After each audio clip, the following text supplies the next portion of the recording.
ਸਮੱਸਿਆ ਕੋਈ ਵੀ ਹੋਵੇ, ਜੋੜਾਂ ਦੀ ਹੋਵੇ, ਸ਼ੂਗਰ ਦੀ ਹੋਵੇ, ਦਿਲ ਦੀ ਸਮੱਸਿਆ ਹੋਵੇ, ਕਿਸੇ ਵੀ ਤਰ੍ਹਾਂ ਦਾ ਕੋਈ ਵੀ ਰੋਗ ਹੋਵੇ, ਆਮ ਤੌਰ ਤੇ ਜਦੋਂ ਸਮੱਸਿਆ ਜਨਮ ਲੈਂਦੀ ਹੈ ਉਹਦੇ ਸਿੰਪਟਮਸ ਸਾਹਮਣੇ ਆਉਣੇ ਸ਼ੁਰੂ ਹੋ ਜਾਂਦੇ ਨੇ ਤਾਂ ਇਨਸਾਨ ਨੂੰ ਫਿਕਰ ਹੋਣ ਲੱਗਦੀ ਹੈ। ਤੁਹਾਡੀ ਬਾਡੀ ਇੱਕ ਅਲਾਰਮ ਦਿੰਦੀ ਹੈ, ਇਹ ਤੁਹਾਨੂੰ ਦੱਸਦੀ ਹੈ ਕਿ ਹੁਣ ਤੁਹਾਨੂੰ ਕਿਤੇ ਨਾ ਕਿਤੇ ਕਿਸੇ ਨਾ ਕਿਸੇ ਮਾਹਰ ਦੇ ਕੋਲ ਜ਼ਰੂਰ ਜਾਣਾ ਚਾਹੀਦਾ ਹੈ, ਮੁਲਾਕਾਤ ਕਰਨੀ ਚਾਹੀਦੀ ਹੈ ਤੇ ਆਪਣੇ ਇਸ ਬਾਡੀ ਦੀ ਆਵਾਜ਼ ਨੂੰ ਸੁਣਨਾ ਚਾਹੀਦਾ ਹੈ, ਆਪਣਾ ਸਰੀਰ ਨੂੰ ਦੇਖਣਾ ਚਾਹੀਦਾ ਹੈ, ਉਹਦੀ ਕੇਅਰ ਕਰਨੀ ਚਾਹੀਦੀ ਹੈ।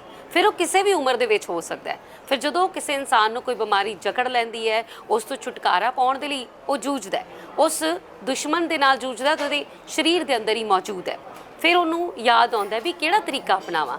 ਤੇ ਸ਼ੁਰੂ ਤੋਂ ਹੀ ਭਾਰਤ ਜਿੱਥੇ ਕਿ ਆਯੁਰਵੇਦ ਦੀ ਸ਼ੁਰੂਆਤ ਹੋਈ, ਇੱਥੇ ਆਯੁਰਵੇਦ ਦੇ ਮਾਹਰ ਨੇ ਜੀ ਵਰਦਾਨ Ayurvedic and herbal medicines private limited ਦੇ MD ਸੁਭਾਸ਼ ਗੋਇਲ ਜੀ। ਅੱਜ ਫਿਰ ਤੋਂ ਅਸੀਂ ਉਹਨਾਂ ਦੇ ਕੋਲ ਪਹੁੰਚੇ ਹਾਂ। ਉਹਨਾਂ ਦੇ ਕਿੰਨੇ ਹੀ ਚਾਹਣ ਵਾਲੇ, ਉਹਨਾਂ ਦੇ ਕੋਲ ਕਿੰਨੇ ਹੀ ਇਹੋ ਜਿਹੇ ਲੋਕ ਨੇ ਜੋ ਆਏ ਨੇ ਆਪਣੇ ਸਰੀਰ ਦੀ ਉਸ ਸਮੱਸਿਆ ਨੂੰ ਲੈ ਕੇ। ਕਿਸੇ ਨੂੰ ਕੋਈ ਸਮੱਸਿਆ ਹੈ, ਕਿਸੇ ਨੂੰ ਕੋਈ ਸਮੱਸਿਆ ਹੈ, ਕੋਈ ਜੋੜਾਂ ਦੇ ਦਰਦ ਦੇ ਨਾਲ ਜੂਝ ਰਿਹਾ ਹੈ ਤੇ ਕੋਈ ਸ਼ੂਗਰ ਦੀ ਪ੍ਰੋਬਲਮ ਨਾਲ ਜੂਝ ਰਿਹਾ ਹੈ, ਕਿਸੇ ਨੂੰ ਨਸ਼ੇ ਦੀ ਆਦਤ ਤੋਂ, ਉਸ ਲੱਤ ਤੋਂ ਛੁਟਕਾਰਾ ਚਾਹੀਦਾ ਹੈ ਤੇ ਕੋਈ ਚਾਹੁੰਦਾ ਹੈ ਕਿ ਉਹ ਪਹਿਲੇ ਵਰਗਾ ਨਰੋਇਆ ਸਰੀਰ ਲੈ ਸਕੇ। ਸੋ ਇਹਨਾਂ ਸਾਰਿਆਂ ਦਾ ਇਲਾਜ ਸਿਰਫ ਤੇ ਸਿਰਫ ਸਾਡੇ ਸੁਭਾਸ਼ ਗੋਇਲ ਜੀ ਕੋਲ ਹੁੰਦਾ ਹੈ। ਤੇ ਅੱਜ ਵੀ ਸਾਡੇ ਨਾਲ ਬਹੁਤ ਸਾਰੇ ਇਹ ਜਿਹੜੇ ਲੋਕ ਨੇ ਜੋ ਕਿ ਆਏ ਨੇ ਇੱਥੇ ਮਰੀਜ਼ ਦੇ ਤੌਰ ਤੇ, ਪਰ ਜਾਣਗੇ ਇੱਥੋਂ ਦੀ ਇੱਕ ਨਿਰੋਗੀ ਕਾਇਆ ਲੈ ਕੇ। ਸਾਡੇ ਨਾਲ ਮੌਜੂਦ ਨੇ ਜੀ ਰੇਨੂ ਬਹਿਲ ਜੀ। ਰੇਨੂ ਬਹਿਲ ਜੀ, ਕਿੱਥੋਂ ਆਏ ਹੋ ਤੁਸੀਂ? ਅੰਮ੍ਰਿਤਸਰ ਤੋਂ ਆਏ ਜੀ। ਅੰਮ੍ਰਿਤਸਰ ਦੇ ਵਿੱਚ ਵੀ ਆਊਟਲੈਟ ਹੈ ਉਹਨਾਂ ਦਾ, ਉੱਥੇ ਨਹੀਂ ਬਟ ਗਏ? ਉਦੋਂ ਸਾਡੇ ਕੋਲ ਮਿਸ ਹੋ ਗਿਆ। ਓ, ਸੋ ਬਕਾਇਦਾ ਟਾਈਮ ਲੈ ਕੇ ਜਾਣਾ ਪੈਂਦਾ ਹੈ। ਹਾਂਜੀ ਹਾਂਜੀ। ਹਾਂਜੀ, ਪ੍ਰੋਬਲਮ ਕੀ ਹੈ? ਪ੍ਰੋਬਲਮ ਨੀਸ ਪ੍ਰੋਬਲਮ, ਪਹਿਲੇ ਐਥਰਾਈਟਿਕ ਸੀ, ਜੁਆਇੰਟਸ ਪੇਨ, ਫਿਰ ਨੀਸ ਤੇ ਪ੍ਰੋਬਲਮ ਹੋ ਗਈ। ਇਹ ਕੋਈ ਅੱਜ ਦੀ ਤਾਂ ਹੋਣੀ ਨਹੀਂ, ਕਾਫੀ ਕਾਫੀ ਦੇਰ ਪੁਰਾਣੀ। ਤੇ ਤੁਸੀਂ ਐਲੋਪੈਥੀ ਮੈਡੀਸਨ ਲੈਂਦੀ ਰਹੀ ਨਾ ਮੈਂ। ਅੱਛਾ, ਓਕੇ। ਸੋ ਆਪਣੇ ਵੱਲੋਂ ਤੇ ਤੁਸੀਂ ਗਏ ਡਾਕਟਰ ਦੇ ਕੋਲ ਵੀ ਮੈਨੂੰ ਠੀਕ ਕਰ ਦੂਗਾ, ਹੈ ਨਾ? ਜਦੋਂ ਸਮੱਸਿਆ ਨੇ ਸਿਰ ਚੁੱਕਿਆ ਤੁਸੀਂ ਉੱਥੇ ਪਹੁੰਚੇ ਤੇ ਕੀ ਲੱਗਾ, ਕੋਈ ਫਰਕ ਨਹੀਂ ਪਿਆ? ਪਰ ਉਹ ਕਹਿੰਦੇ ਮੈਡੀਸਨ ਲੈਂਦੇ ਰਹੋ ਤਾਂ ਠੀਕ ਹੈ, ਮੈਡੀਸਨ ਛੋੜ ਦਿਓ ਫਿਰ ਪ੍ਰੋਬਲਮ ਹਾਈ ਹੋ ਜਾਂਦੀ ਹੈ। ਸੋ ਅੱਜ ਇੱਥੇ ਪਹਿਲੀ ਵਾਰੀ ਆਏ ਹੋ? ਹਾਂਜੀ, ਉਹਨਾਂ ਦਾ ਸੁਣ ਕੇ ਬੜਾ ਵੀਡੀਓਜ਼ ਦੇਖ ਕੇ ਚਲੋ ਇਫੈਕਟ ਹੋਏ।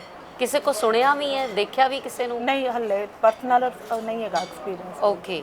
ਸੋ ਸਿਰਫ ਤੁਸੀਂ ਵੀਡੀਓਜ਼ ਦੇਖ ਕੇ ਤੁਹਾਨੂੰ ਲੱਗਾ ਕਿ ਜੇ ਉੱਥੋਂ ਫਰਕ ਨਹੀਂ ਪਿਆ ਵੀ ਟਰਾਈ ਕਰ ਲੈਂਦੇ ਆ? ਨਹੀਂ, ਟਰਾਈ ਨਹੀਂ, ਮਤਲਬ ਥੋੜਾ ਕਨਫਰਮ ਵੀ ਲੱਗਦਾ ਕਿ ਹੋ ਹੀ ਜਾਏਗਾ ਠੀਕ। ਹਾਂ। ਜਦੋਂ ਆਪ ਹੀ ਲੋਕ ਇਹ ਗੱਲ ਕਹਿਣ ਲੱਗ ਪੈਂਦੇ ਵੀ ਅਸੀਂ ਕਨਫਰਮ ਆ, ਮਤਲਬ ਕਿ ਭਰੋਸਾ ਲੈ ਕੇ ਆਏ ਹੋ, ਭਰੋਸਾ ਲੈ ਕੇ ਹੈ ਨਾ? ਜਦੋਂ ਭਰੋਸਾ ਆਵੇ, ਕਹਿੰਦੇ ਨਾ ਸਵੈ ਭਰੋਸਾ ਵੱਡਾ ਦੋਸਾ। ਜਦੋਂ ਤੁਸੀਂ ਆਪਣੇ ਆਪ 'ਚ ਇੱਕ ਭਰੋਸਾ, ਇੱਕ ਕੌਨਫੀਡੈਂਸ ਲੈ ਕੇ ਆਉਂਦੇ ਹੋ, ਅੱਧੇ ਤਾਂ ਤੁਸੀਂ ਮੈਨੂੰ ਹੁਣੇ ਹੀ ਠੀਕ ਲੱਗਣ ਲੱਗ ਪਏ, ਉੱਥੇ ਪਹੁੰਚ ਗਏ। ਓਕੇ। ਤੁਹਾਡੇ ਚਿਹਰੇ ਦੀ ਰੌਣਕ ਤੋਂ ਲੱਗ ਰਿਹਾ ਵੀ ਤੁਸੀਂ ਠੀਕ ਹੋ ਕੇ ਜਾਣਾ। ਇੰਟੂਇਸ਼ਨ ਹੋ ਰਹੀ ਹੈ ਕਿ ਮੈਨੂੰ ਫਰਕ ਪੈ ਜਾਏਗਾ, ਹੈ ਨਾ? ਹਾਲੇ ਤਾਂ ਅੰਦਰ ਵੀ ਨਹੀਂ ਪਹੁੰਚੇ, ਹਾਲੇ ਤਾਂ ਡਾਕਟਰ ਸਾਹਿਬ ਨੂੰ ਮਿਲੇ ਵੀ ਨਹੀਂ, ਹਾਲੇ ਤਾਂ ਵੈਦ ਸਾਹਿਬ ਨੂੰ ਤੁਸੀਂ ਮਿਲੇ ਵੀ ਨਹੀਂ, ਹੈ ਨਾ? ਨਹੀਂ ਨਹੀਂ ਜੀ। ਸੋ ਇਹ ਹੁੰਦੀ ਹੈ ਜੀ ਭਾਵਨਾ ਜਦੋਂ ਤੁਸੀਂ ਆਉਂਦੇ ਹੋ। ਇਸੇ ਤਰ੍ਹਾਂ ਹੀ ਬਹੁਤ ਸਾਰੇ ਲੋਕ ਆਉਂਦੇ ਨੇ ਇੱਕ ਭਾਵਨਾ ਲੈ ਕੇ, ਇੱਕ ਵਿਸ਼ਵਾਸ ਲੈ ਕੇ, ਇੱਕ ਭਰੋਸਾ ਲੈ ਕੇ ਵੀ ਅਸੀਂ ਵੀ ਆਏ ਹਾਂ। ਬਹੁਤ ਸਾਰੀਆਂ ਥਾਵਾਂ ਤੋਂ ਅਸੀਂ ਧੱਕੇ ਖਾ ਕੇ ਹੁਣ ਪਹੁੰਚੇ ਹਾਂ। ਸੋ ਉਹ ਡਾਕਟਰਾਂ ਨੇ ਤੇ ਇਹ ਵੀ ਕਹਿ ਦਿੱਤਾ ਹੁਣ ਵੀ ਗੋਡੇ ਬਦਲਣੇ ਪੈਣੇ। ਹਾਂ, ਉਹ ਤਾਂ ਮੈਨੂੰ 2 ਸਾਲ ਪਹਿਲੇ ਕਹਿਤਾ ਹੈ ਕਿ ਤੁਸੀਂ ਹੁਣੇ ਇਮੀਡੀਏਟਲੀ ਚੇਂਜ ਕਰਵਾ ਲਓ। ਅੱਛਾ। ਹਾਂ, ਬਟ ਮੈਂ ਕਿਹਾ ਮੇਰੀ 2 ਸਾਲ ਪਹਿਲਾਂ ਹੀ ਕਹਿਤਾ ਤੇ ਤੁਰੇ ਤੇ ਤੁਸੀਂ ਅੱਜ ਵੀ ਫਿਰਦੇ ਹੋ। ਬਸ ਇਸ ਤਰ੍ਹਾਂ ਹੀ ਥੋੜੀ ਐਕਸਰਸਾਈਜ਼ ਤੇ ਥੋੜਾ। ਤੇ ਹੁਣ ਜਦੋਂ ਆਯੁਰਵੈਦਿਕ ਇਲਾਜ ਕਰਾਓਗੇ ਤੇ ਹੋਰ 9 ਪਰ 9, ਹੈ ਨਾ? ਫਿੱਟ ਹੋਣਾ ਚਾਹੁੰਦੇ ਆ। ਫਿੱਟ ਹੋਣਾ ਚਾਹੁੰਦੇ ਆ, ਬਿਲਕੁਲ। ਮੇਨ ਮਕਸਦ ਇਹੀ ਹਰ ਇਨਸਾਨ ਦਾ ਕਿ ਉਹ ਫਿੱਟ ਰਵੇ, ਆਪਣੇ ਸਰੀਰ ਦੀ ਉਸ ਸਮੱਸਿਆ ਨੂੰ ਹਰਾ ਸਕੇ, ਉਸ ਬਿਮਾਰੀ ਨੂੰ ਮਾਤ ਪਾ ਸਕੇ। ਸੋ ਜੀ, ਇਹ ਪਹਿਲੀ ਵਾਰੀ ਆਏ ਨੇ, ਤੁਸੀਂ ਵੀ ਪਹਿਲੀ ਵਾਰੀ ਹੋ ਸਕਦੇ ਹੋ। ਤੁਸੀਂ ਵੀ ਆਓਗੇ ਤੇ ਤੁਹਾਡਾ ਆਪਣਾ ਐਕਸਪੀਰੀਅੰਸ ਹੋਏਗਾ ਔਰ ਉਸ ਤੋਂ ਬਾਅਦ ਜਦੋਂ ਤੁਸੀਂ ਇੱਥੋਂ ਦਵਾਈ ਲੈ ਕੇ ਜਾਓਗੇ, ਜਦੋਂ ਗੋਇਲ ਸਾਹਿਬ ਨੂੰ ਮਿਲ ਕੇ ਜਾਓਗੇ ਤੇ ਤੁਸੀਂ ਆਪ ਹੀ ਕਹੋਗੇ ਜੋ ਸੁਣਿਆ ਸੀ ਉੱਦਾਂ ਦੇ ਹੀ ਨੇ।